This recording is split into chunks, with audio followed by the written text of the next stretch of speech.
Hello, NDC Porto. Thank you for coming here and listening to me tell you some weird history facts. That is what this talk is about. Here's me. That's a photo of me in Sydney last year. NDC Sydney, you can see the Opera House in the background. You can find me on the internet. I do cool things. That's me. Today's talk, I'm talking about data storage. But before we get started, it's worth asking, what exactly is this concept that I'm talking about? In one of the Sherlock Holmes stories, the detective, Sherlock Holmes, says that he doesn't know that the Earth revolves around the sun. He's a really smart dude. He knows loads and loads of useful facts, but he doesn't know that the Earth revolves around the sun. And he defends this by saying that his brain is like an attic that's crammed full of furniture. His brain is crammed full of facts. And if he wanted to store knowledge about the solar system, which is actually useless to him in his line of work, then he'd have to get rid of something else. Obviously, things aren't exactly that simple, but the general principle stands. How many people in here know 3 phone numbers by heart? A handful? 4? 5? Yeah, some hands went down, right. But not many of us, right? We need to know more things than we can actually remember in our heads, and so we need to store those things somewhere. To store something, we have to turn it into a physical object. This talk is about how we as a species have done that and continue to do that today, the way that computers have had an impact on that process. And in terms of computers, I'm specifically talking about non-volatile memory, so memory that doesn't lose its state when it loses power. One thing I'm also going to talk about is the durability of data storage. It has 2 aspects to it. One is the durability of the physical medium involved. If you write something down on a piece of paper, is that piece of paper going to survive? And the other is the durability of encoding that data. If you write something down in a given language, is that language going to survive and be able to be read in the future? In other words, if you came to the keynote and I said, we communicate like this, but a lot of the time it's actually like this, but don't worry, I'm not going to talk about that. Today I am talking about that. That's what I'm talking about here. So, what is on the agenda? I'm going to talk about stuff from the past that did not involve electricity. So things like clay tablets and writing things down. I'm going to talk about historical storage methods of data that did involve electricity, so a history of computing stuff. I'm going to talk about what we use today, how it works, why it works the way it does, and why we use it the way we do. And then, for a bit of fun, I'm going to talk about what the future might hold for storing data. So, old stuff. Let's go back to the Bronze Age. First up, we have clay tablets. Does anybody recognize this clay tablet? Yeah. This is a particular one. These were traditionally not fired in a kiln. They were clay that had made indentations made on them. This is cuneiform. They were instead left to dry in the air, and as a result, these clay tablets were not very durable. They weren't like pottery that we have today that survived from the Roman era, for example. So this one, we have it because it was left in a guy's house, and the guy's house caught fire and fired the clay tablet, thus making the medium of this data storage a hell of a lot more durable than it would have been otherwise. And what this clay tablet says is that that guy whose house burned down was really bad at selling copper. This is a guy called Nazir, and he lived in ancient Mesopotamia about 1750 before Common Era. And this tablet is considered to be the oldest known written complaint by a customer. And it's one of a few that were found in the ruins of this guy's house. I just love the idea that his house burned down and now we're roasting him 3,000, 4,000 years later. The writing on this tablet is Akkadian cuneiform, and that writing system was lost for a long time, in fact. Linguists in the 18th and 19th century got together and said, this is definitely language. I bet we can figure this out. And they had to reconstruct how to decipher this language. So the physical object itself wasn't ever intended to be as durable as it was, and the encoding was also lost to us for a long time. On the other end of the physical durability spectrum, we've got pen and paper, ink and parchment, pigments on papyrus, etc. Again, the encoding here is written language, so we have to be able to understand what's written down in order to be able to get information back out of that object. This photo is of the first 2 pages of the Beowulf manuscript, which was produced sometime between 975 and 1025 Common Era. And we don't actually know when the poem was originally composed. This is the only copy we have. And this is a foundational text in the study of Old English. Like, if you study sort of early medieval history, you know about this text. This manuscript it formed part of a library called the Cotton Library, named after a guy called Cotton, who, like me, was sort of fond of weird historical things. And for a while, this Cotton Library was stored in a building called Ashburnham House. Does anybody want to guess what happened to Ashburnham House? It caught fire. Nominative determinism at its best. Unlike with clay tablets, fire is bad for paper, and a lot of this library was either damaged or lost.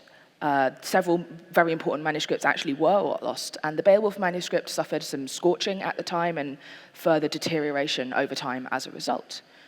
This is all interesting stuff. This is all like cool history facts, but you may be thinking, this is a technology conference. I'm here to learn about technology. What does any of this have to do with this? And I get to share with you one of my favorite linguistics facts, which is this: technology and textiles are the same word through the Proto-Indo-European. This makes a lot of sense because for a long time in human history, for a long, long, long time in human history, what we needed to do in order to survive was grow enough food, find somewhere to live that we weren't going to die of exposure, and make enough textiles for things like clothing, sails for ships, bedding, right? For a long time, textiles were the site of technological innovation, making more fabric, making it more easily, making it in cooler patterns. So if you ever read illuminated manuscripts, as I've been known to do, you'll see women with drop spindles, and that's what this woman has here. It's a big long stick, and you've got some fiber on the end, and you do magic, basically, to turn that fiber into thread. And this is because you see this all the time in manuscripts as like little illustrations, because if you were a woman in the 12th to 14th century and you had 5 spare minutes, no, you didn't, you were spinning, because you really needed to keep making thread. It was vital. Incidentally, in English, we have this idiom to spin a yarn, meaning to tell a tale, and that comes from women who would sit and spin yarn together, and they would tell stories to pass the time.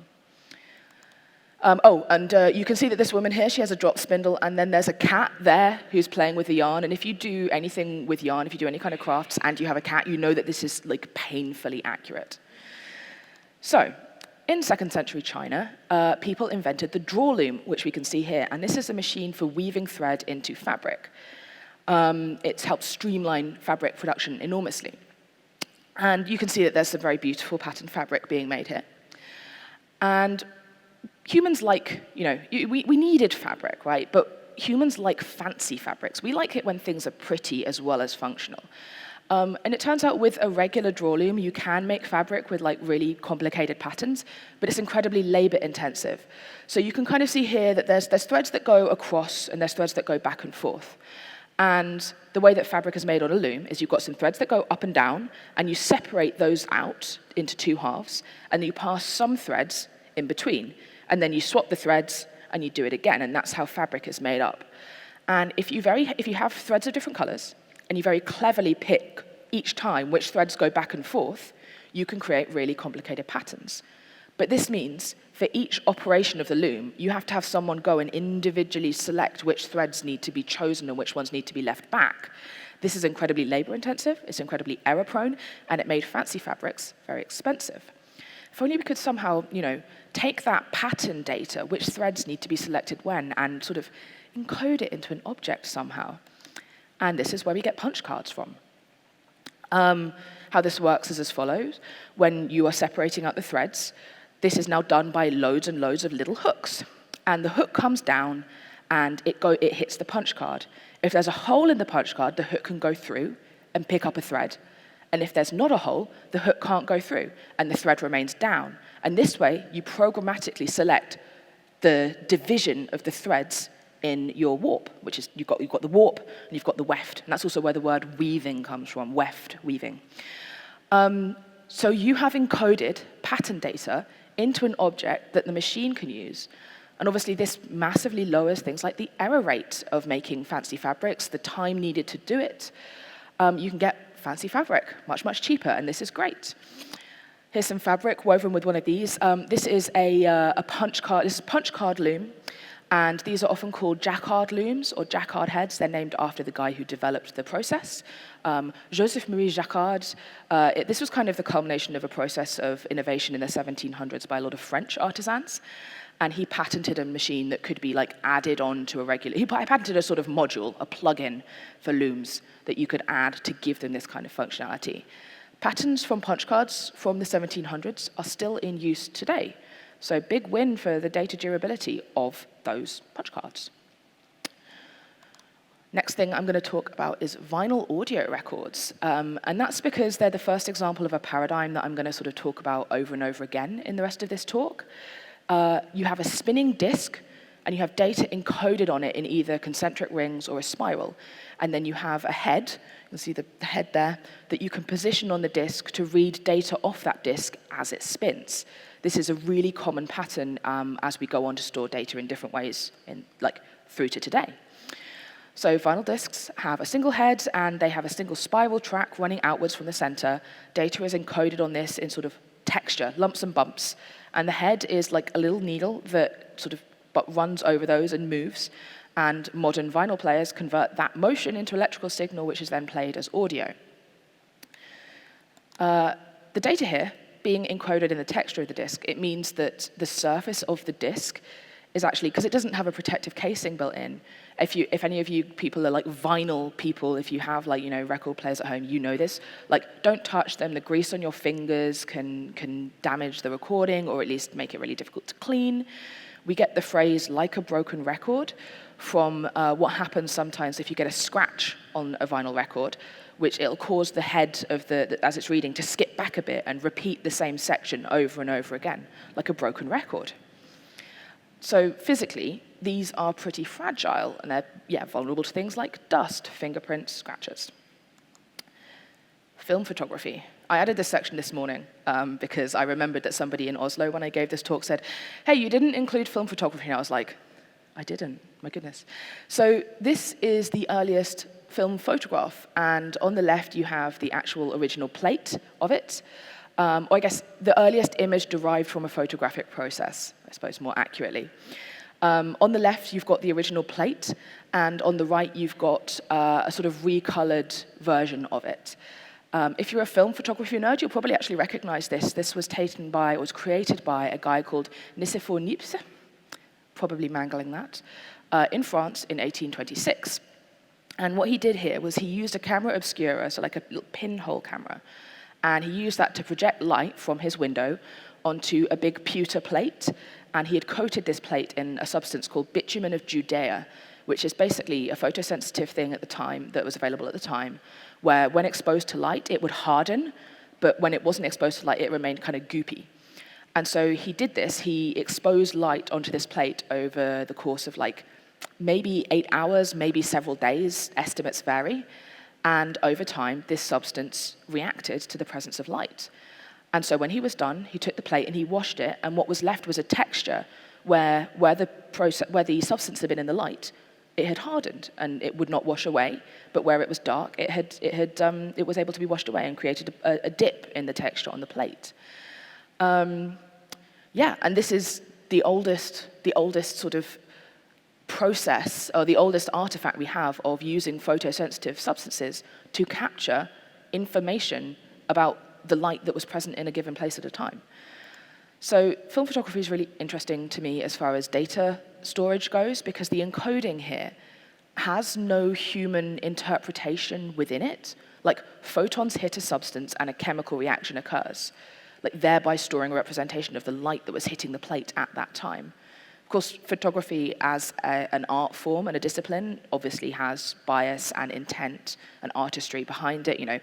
What do we photograph? Why? How does it make us feel? And once we get into digitizing photos, obviously the encodings there are subject to all the same complexities that any other data type has.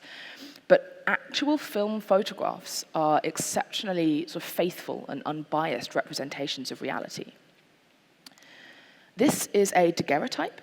It was the first publicly available kind of film photography. This one was taken by Louis Daguerre himself in 1837 or maybe 38, and it's possibly the first candid photo ever.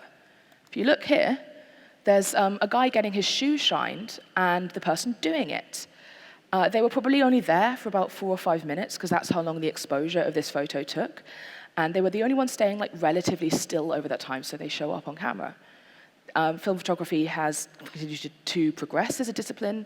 Daguerreotypes have kind of lived on in the public memory because they were the first widespread photography method available, but they were superseded by things like collodion photographs and so on and so forth, with new photosensitive materials and development processes continuing into the present day.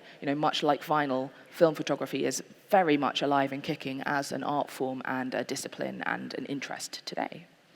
So, now we are on to the wonderful world of electricity and magnetism and computers. This is why I was laboring the point about punch cards.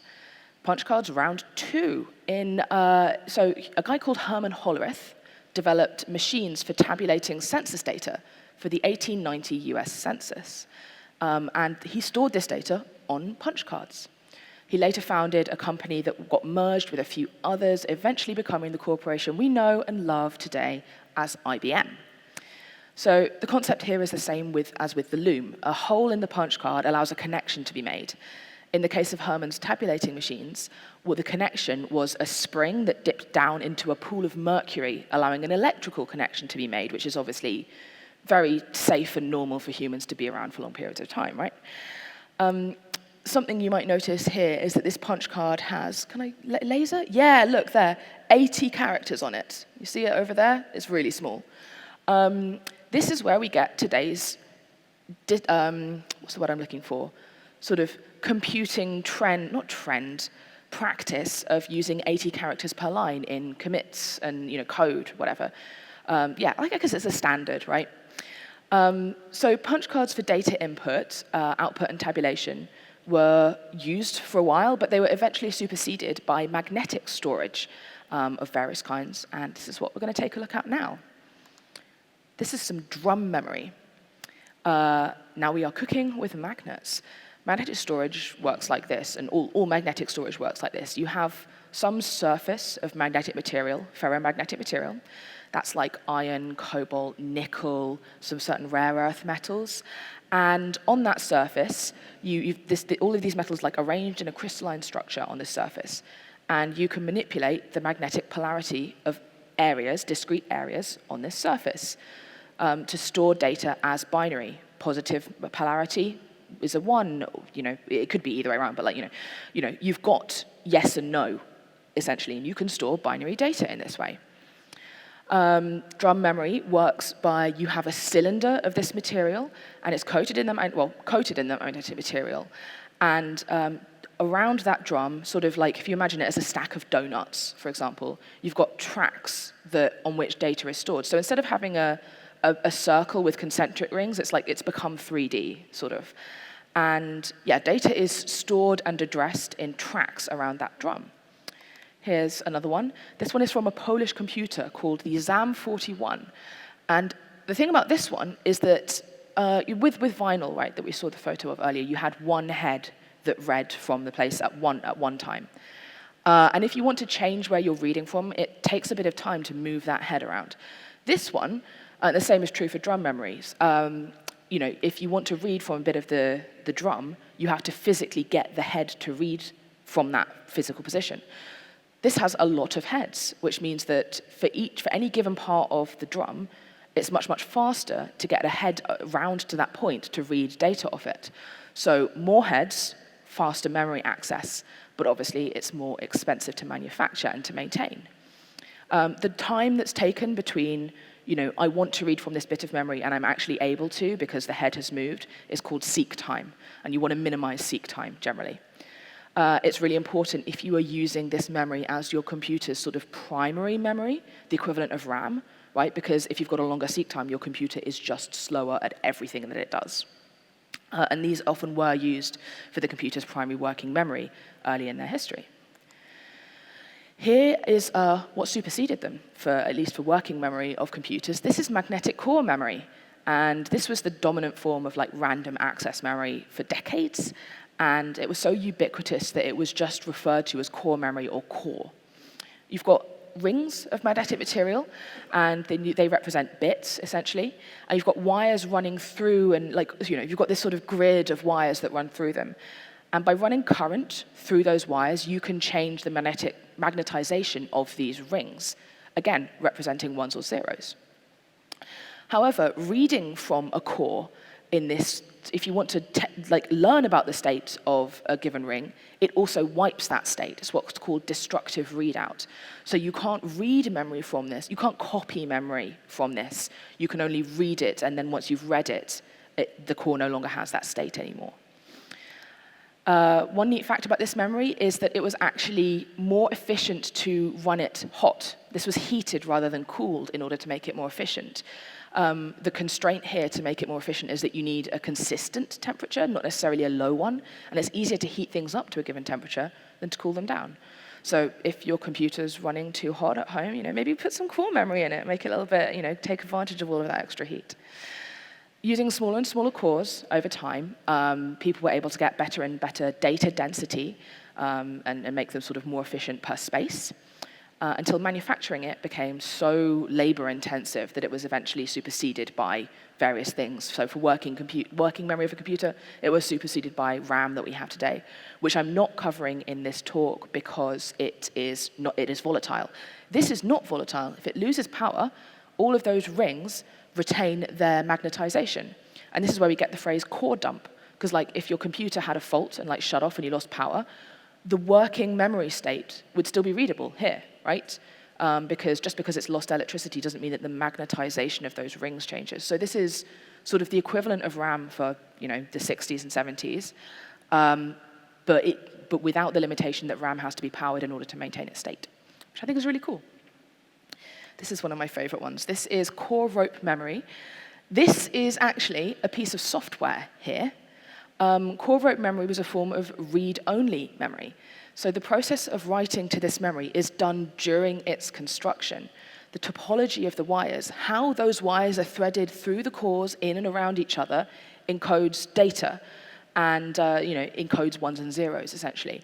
So to update the software, you've got to do all sort of complicated threading and unthreading sort of operations. And this type of memory got the name of LOL memory, or LOL memory, for little old lady memory, because it looked like people doing fiber crafts when it was being made. It looked like people doing sewing or knitting. The most famous usage of this core rope memory was in the Apollo missions. And it was perfect for that because you want to write the software and then have that software be very, not tamper-proof, but resilient against degradation, right? It's really hard, it's not like with magnetic memory where you might somehow lose magnetization in one of the cores because of random fluctuations or something. For something to change about the data that's encoded here, you have to be able to pull out a wire, and that's a lot harder to do accidentally or for it to happen by chance. So very resilient in terms of its encoding and also in terms of the actual materials used. So we could probably, I don't know if it's actually been done necessarily, but we could probably look at that today and be able to recover the data that was in there and to figure out what it was doing, or the software rather. Right. Floppy disks. I feel really old putting these in the old section, the old history of computing section. Seen here in 8-inch, 5.25 inch, and 3.5-inch sizes. These were the latest and greatest in removable storage from about, I want to say, the mid-1970s to the early 2000s. These were the way to get data in between computers before networking happened, right? You wanted to get data from one computer to another, you'd put it on a floppy disk and you'd physically transport that floppy disk to another computer.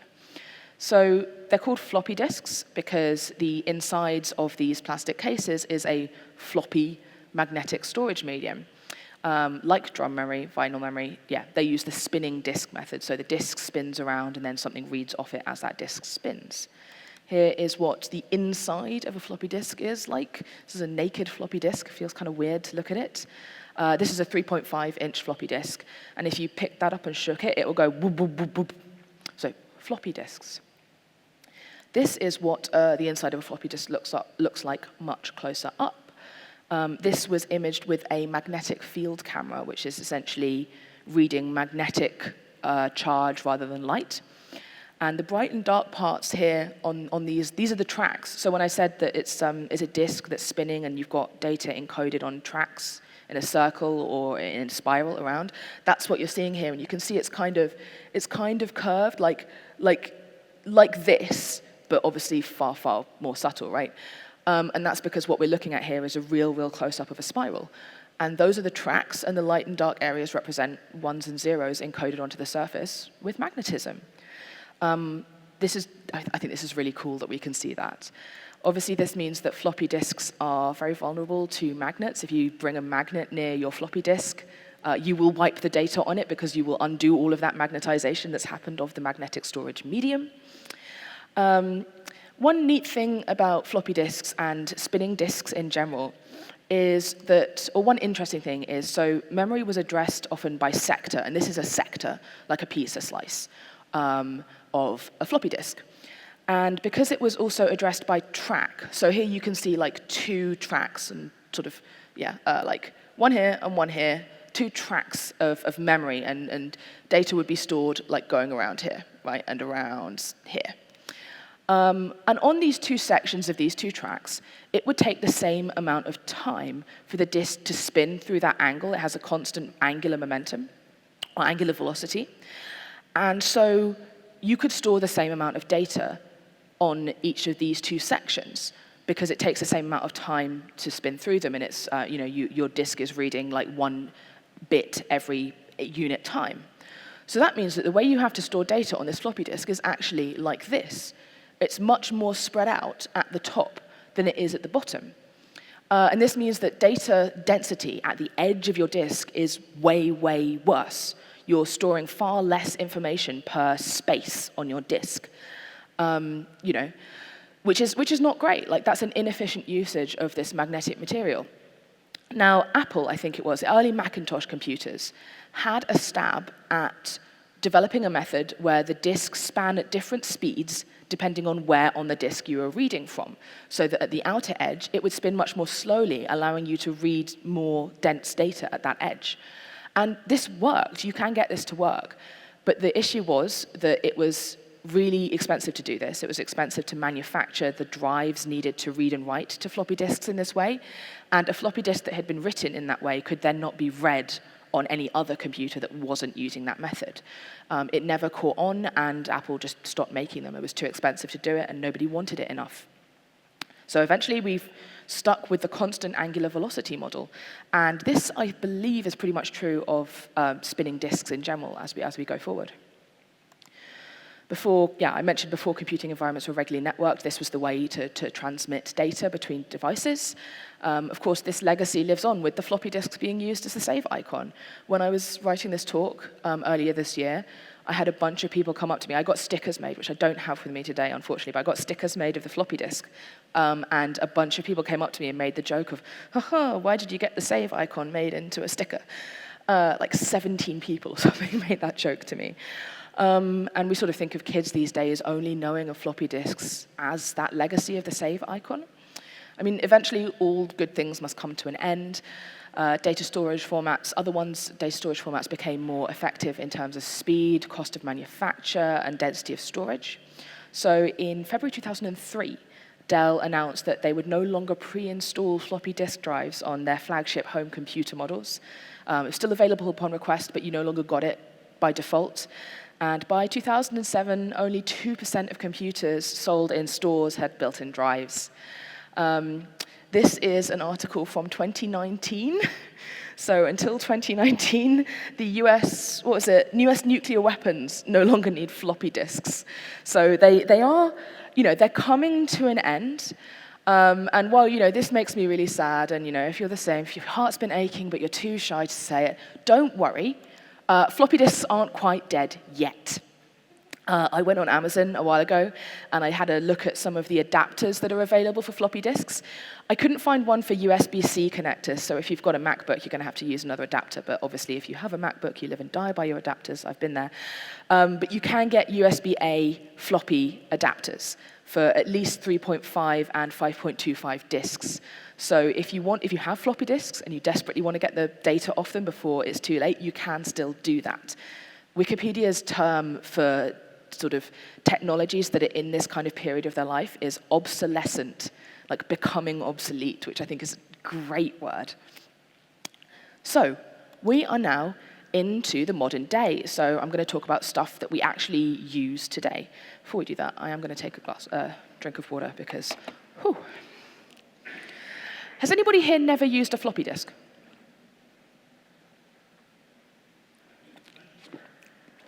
I feel really old. I did homework at school on floppy disks.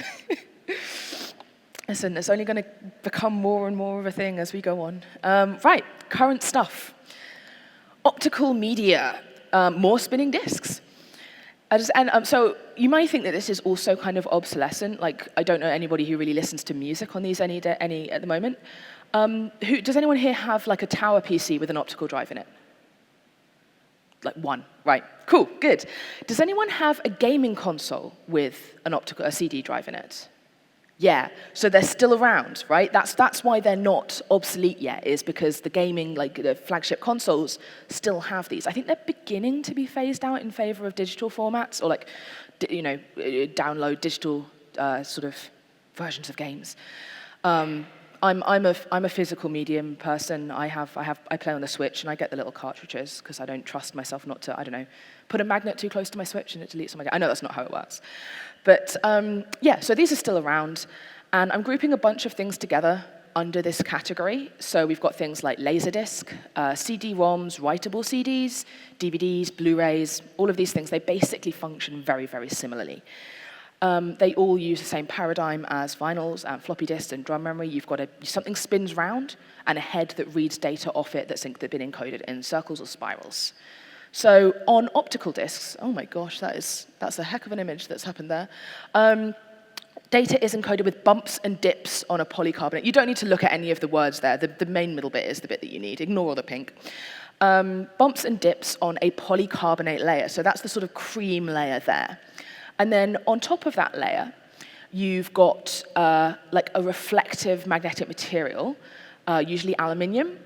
And then you've got a layer of lacquer to protect it and make the surface smooth, right? And then on top of it, you can see that there's like, on this one, there's like, there's a label. Is that the tram? Sorry, I didn't. Anyway, yes, this is like a cross-section of an optical disc, and the data encoding is in this texture here, as it is with vinyl. But instead of something touching it physically, what happens is this is a read head from an Acer laptop's optical disc drive. The instrument reading out of this is not a needle that moves up and down physically, it's a laser that points at that reflective material and measures the reflectivity of that disc at various points, which is going to change as the texture of that reflective layer changes. CD-ROMs, which are ROM for read-only memory, like core rope memory, it was read-only. Those were developed by Sony in 1894, and it wasn't until 1997 that we got rewritable CDs that you could write at home. This is a rewritable CD, and something you might notice about this, it has a much darker, like reflective surface than the one we saw just now. This is because the coating of metal on top of that polycarbonate structure isn't actually aluminium, it's made up of different metals. In CD-ROMs, it's usually aluminium, but in rewritable Cs, it's a silver, indium, antimony, tellurium alloy. Try and saying that 3 times fast.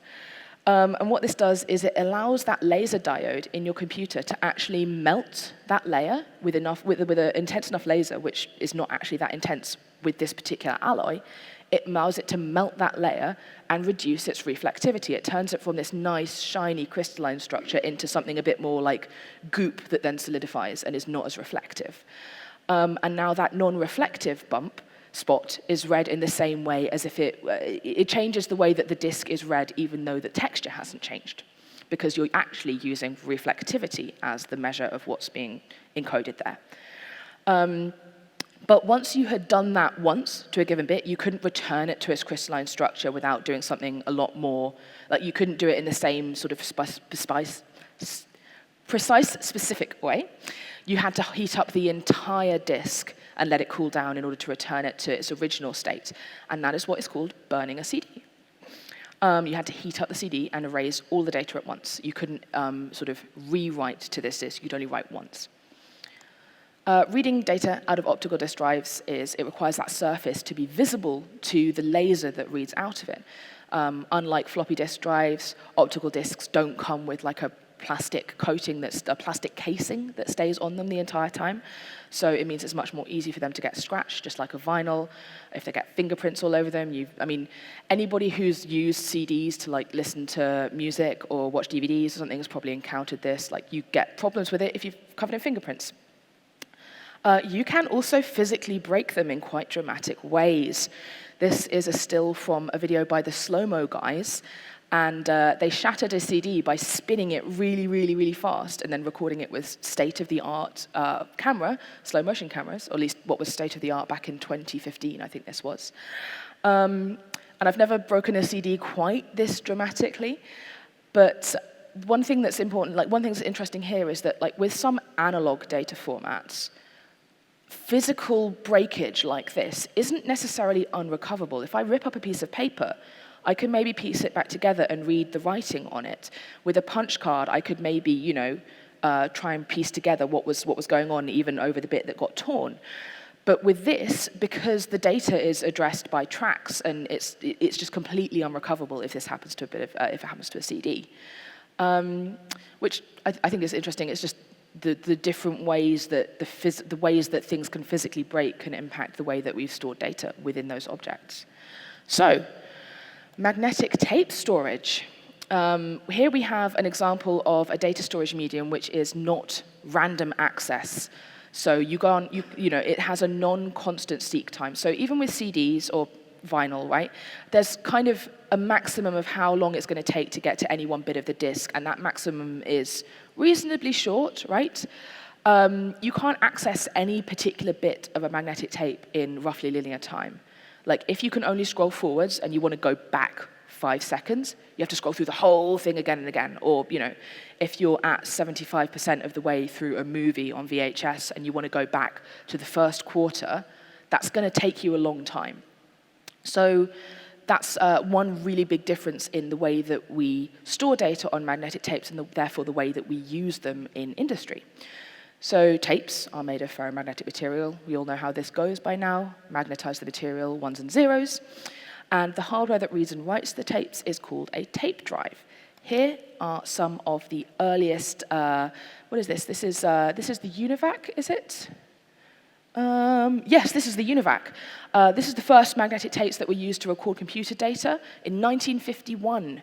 IBM quickly followed suit. UNIVAC was not IBM, but IBM hopped on that bandwagon and set the standards for the industry when it came to magnetic tape recording. They've been in pretty constant use ever since. They're widely used in industry today for cold data storage within cloud providers. This is because despite their drawback of having long access times, random access times, cold data storage, which is storage of data that you don't need to access regularly, is used for things like storing records that you need to keep for a certain amount of time due to legal requirements, or things like backups of videos that are very big pieces of data that you don't need to access regularly. We use magnetic tapes for that a lot because they're cheap to manufacture. You don't care about the long random access times, and also they can be completely removed from their surrounding hardware and just like put somewhere else. Like sometimes, I'm sure there are cloud providers out there who you say, I would like to access some of my data from my cold data storage, and they say, yeah, sure, it'll take 24 hours, because that gives them time to send someone to go locate it on a shelf, plug it into a machine. And that's fine, that's an acceptable drawback, and it means that we have access to storing lots and lots of data quite durably, because these don't degrade very easily. And the only drawback is that it might take us a while to get to that data. You can't just click and have it. So yeah, and this is, they do have some drawbacks here. Well, it's not a drawback of the exact medium, it's just a story about some data storage gone wrong. This is So something I want to talk about a bit later is an idea called the digital dark age, which is this idea that as we store more and more of our data on sort of digital formats, the very abstracted formats, like the encodings that we get are more and more incomprehensible to humans. If we lose access to those encodings, we lose access to all that data. And one of the most famous stories that's associated with this concept is NASA's Viking lander that they put on Mars in 1976. This is not that. This is Carl Sagan doing a photo shoot with a replica. They did not put Carl Sagan on Mars. Unfortunately, that would have been a great story. I mean, hopefully we would have got him back. But so this Mars lander, it recorded a bunch of data onto magnetic tapes while it was out there. And then they brought it back, and we got the tapes back. But the thing is, NASA got the tapes back in 1976-ish, and then they left them in a cupboard for 10 years. And in those 10 years, a lot of the people who originally worked on the NASA Viking lander died or left NASA or moved to other countries, whatever. And when they eventually came round to reading the data that had been stored on these magnetic tapes, they actually had to reconstruct it from scratch. They had to look at like the original file format, like they had to try and reconstruct the file format in order to be able to parse the data stored on the tapes. It was all still there. The tapes hadn't degraded. The magnetism was perfectly fine. But they didn't know how to interpret all these ones and zeros they were getting out of it. They actually had to go back and look at the original hardware of that lander in order to figure out what it had been doing to store data. And if they had just written down a bit more of how they were actually encoding that data in the first place, they would have saved themselves a lot of problems. And this isn't, I mean, it's actually kind of a testament to the longevity of the data storage of the magnetic tapes, that they were perfectly fine after 10 years, abandoned in a cupboard.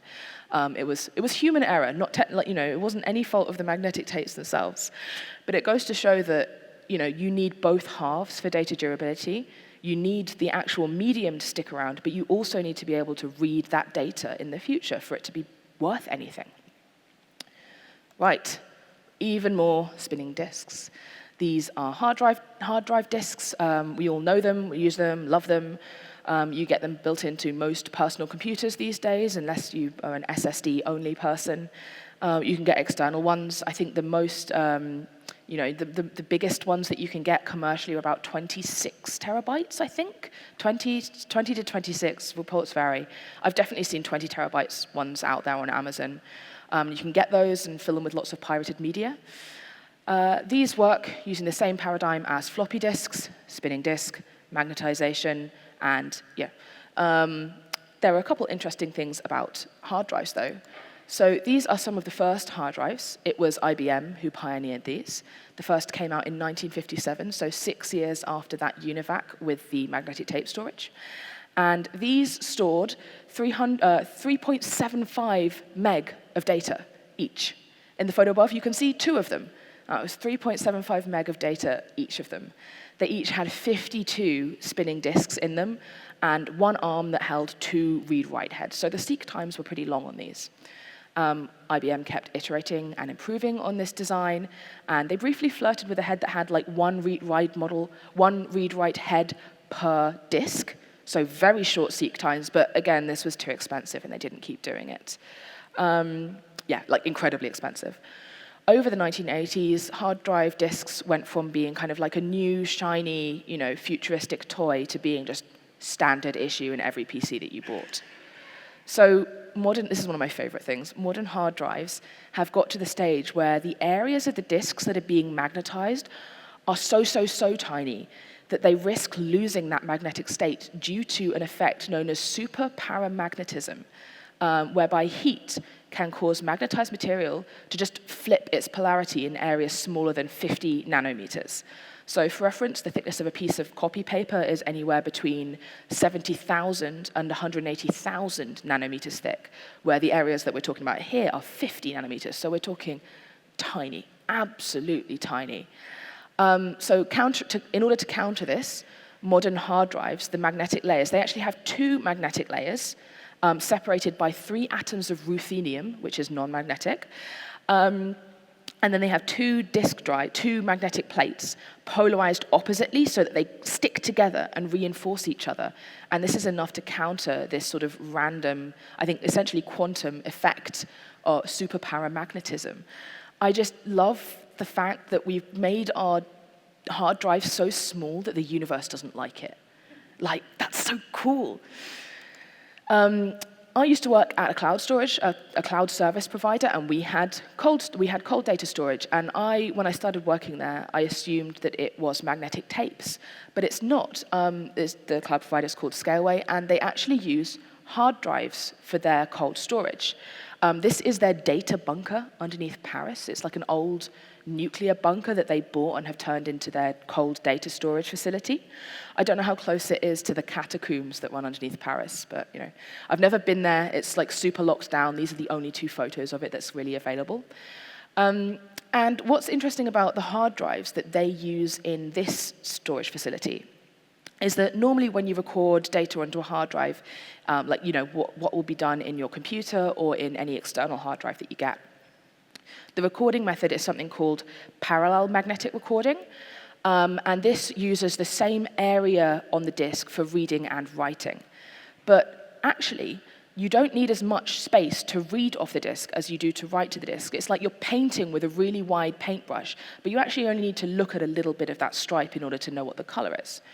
And so what the ones in this data storage facility do is they use a different recording method that ends up, you sort of overwrite each section of the disk as you go around again, as if you're sort of drawing a spiral, and on each pass you overwrite part of the previous bit that you wrote, which means that what's left are very thin bands of recorded data, which is fine for the read head. But it does mean that if you want to go back and do a random write to anywhere in the middle of that disk, you'll actually overwrite multiple tracks. So it means that these don't have random write access. If you want to rewrite data on one of these, it takes a very long time because you have to do it all at once. But it does mean that the data density on these is very, very high. And this is great for cold storage because we rarely need to do random writes to cold storage. It's usually I'm putting a whole chunk of data in there, and then I'm overwriting a whole chunk of data. You usually don't need to amend data that's put into cold storage. And I just think that's really cool. It's like I had no idea that this was a thing you could do with hard drives. And that's called shingled magnetic recording, because the idea is that as you write to the disk, you're sort of overlaying it, and you've got these sort of overlapping tracks of data, like a shingled roof on a house. So that's where that name comes from, shingled magnetic recording. Right, that was hard drives. We are now on to flash memory. You've got some of this in your pocket, probably. It's in smartphones, tablets. If you've got a YubiKey or any kind of hardware token, it's in that too. They work using a circuit component called a floating gate MOSFET. It's extremely complicated, but essentially what it does is it's able to store electrical charge. And then that drive will draw power from whatever it's connected to, so a larger device that it's plugged into, whether that's over USB or integrated directly with like the battery in your phone. And for removable devices, this is great because it means they don't need to have a power source that goes along with them. You just plug and go. And so, they've got lots and lots of these MOSFETs in them, and they store different amounts of electrical charge. Flash drives have limitations. For a given block of storage, you can only really write to all of it at once, not in patches, due to just various design considerations that have been made when manufacturing them. They also have a lifetime limit on how many times you can read and write to a given component, because those little MOSFETs, eventually, they wear out over time as you put charge in and take charge out. So, to mitigate this, the flash drives often will include something called a memory controller, which manages the process of reading and writing to make sure that wear is sort of spread out across the whole device, and that it all fails at once rather than some bits failing early and rendering the rest of the drive inoperable. One other thing is that those MOSFETs also leak charge over time. They're sort of like imagine a cup that's full of water that representing electrical charge, and it's kind of leaky, like not fast.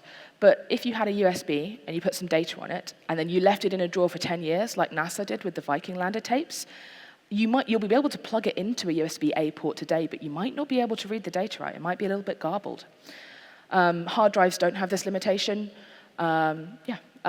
SSDs are like this too, but don't worry if you are an SSD person and you rely on your SSD. These limitations do still exist, but they're getting to the point where the limitations are so high that you'll never actually run into them over the lifetime of a given drive. It's just interesting to note that that's a thing that will happen eventually to flash drive memory. So we are on to We've learned all about the history and current data storage methods. We know a bit more about like how and why various types are used for various purposes. All of these methods are probably going to stick around, get incrementally better over time, but we'll improve the lifetime limit of flash memory. We'll probably be able to make bigger and bigger sizes of hard drives. None of that stuff is like really cool and exciting or futuristic, so let's talk about some stuff that is. DNA data. It's very, very data dense. DNA stores a lot of data in a very, very small amount of space. Microscopically small cells can hold the entire genetic code for an entire species. A team at Los Alamos National Laboratory created encoding for turning computer-friendly binary into DNA-friendly binary pairs of A, C, T, and G bases. There are lots of different encodings you can use for this. They have their own drawbacks and particular strengths. The idea is that you create synthetic DNA representing your data, and that DNA can be stored very durably at low temperatures for very long amounts of time. We can do this today. It's just not very efficient in terms of time or energy. There is DNA data on the moon, courtesy of the Bereshit lander in April 2019. It did crash, though, so we don't know what state that data is in, but if it wasn't destroyed, then the foundation, the Arch Mission Foundation that ran that mission, say that the lander, they estimate that data could be legible in billions of years, which is incredible. I mean, it's very cold on the moon, so DNA is good to go there for billions of years. This is Superman storage. It's named after the Kryptonian memory crystals in the DC universe. And it's also called 5D optical data storage, which is kind of a marketing term. It's not 5 dimensions. You take a bit of transparent, non-photosensitive material, like a chunk of fused quartz or a bit of toughened glass, and you use a laser to engrave data within it. The 5D idea comes with the fact that it's a 3D object, and then you've got 2 other degrees of freedom, which are the angle that you're looking at it from and how close it is to you. So you've got sort of 5 spatial dimensions, sort of, but it's mostly a marketing play. This photo is of the Universal Declaration of Human Rights engraved into a piece of glass. Hitachi and Microsoft have worked on this concept. The bleeding edge stuff at the moment is being done in Southampton in the UK. And they're working on this with the explicit goal of data durability, right? This data isn't going anywhere unless you drop that piece of glass, which is possible. The encoding used to turn data into this engraving isn't yet settled. There isn't yet a best practices or standard that's been decided on. It might be 7-bit ASCII, I don't know. But if it is, and we still know how to read it in 10,000 years' time, we'll be able to get the Declaration of Human Rights out of this piece of glass, which is very, very cool. This is the last one. We are coming up on time, but really want to get through this one because it's really weird.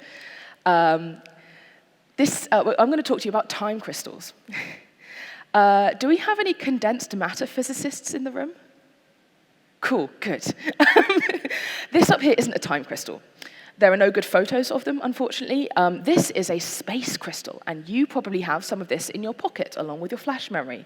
This is silicon, and the thing that makes it a space crystal is that it has a repeating structure in space. Time crystals are the same, but for time, they have a repeating structure in time. This is the best image I could find to kind of represent the concept. There aren't any actual photos of them, but this kind of gets the idea across. A time crystal is an object whose lowest energy state, its resting state, is one of motion. This doesn't break the conservation of energy because something quantum physics. They were first theorized to exist in 2012, and in 2021, a team of scientists in a laboratory in Hamburg actually made one in a lab. It doesn't look like what we'd think of as a crystal. It was a Bose-Einstein condensate, which is what you get when you supercool boson gases.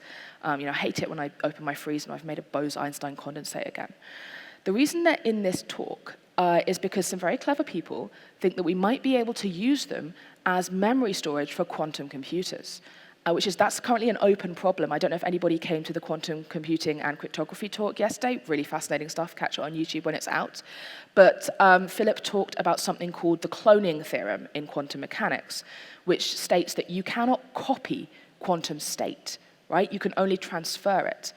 And that means that any kind of memory storage for a quantum computer would have to be destructive readout, like core memory. Because in order to read the state, you have to destroy it because you can't copy it. And I have no idea how these things are supposed to be used as memory storage for quantum computers, but I just really wanted an excuse to put them in this talk because they're so cool and weird. Right. Conclusions. We have learned about storing data all the way from clay tablets through to floppy disks, hard drives, and putting DNA data on the moon.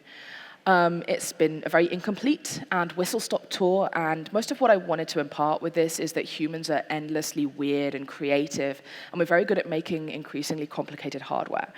But if there's another takeaway from this, it's that data is useless if you can't read it, right? What happened with the Viking Mars landers, like all the languages that have been lost to time, the fact that we had to reconstruct Akkadian to know about Air Nazir and his terrible business practices. If we're going to store our data, it should be done with durability in mind. If you want people to be able to read your data in the future, you have to make sure that they're going to be able to. All of everything of this is useless unless another human, maybe you in the future, is able to actually get some use out of it. That wraps me up. That QR code will take you to a little feedback form where you can give me feedback. Obviously, there's the cards there, but if you want to say some actual words to me, you can do that. Any Q&A? I think we've got 3 minutes. Go and get coffee.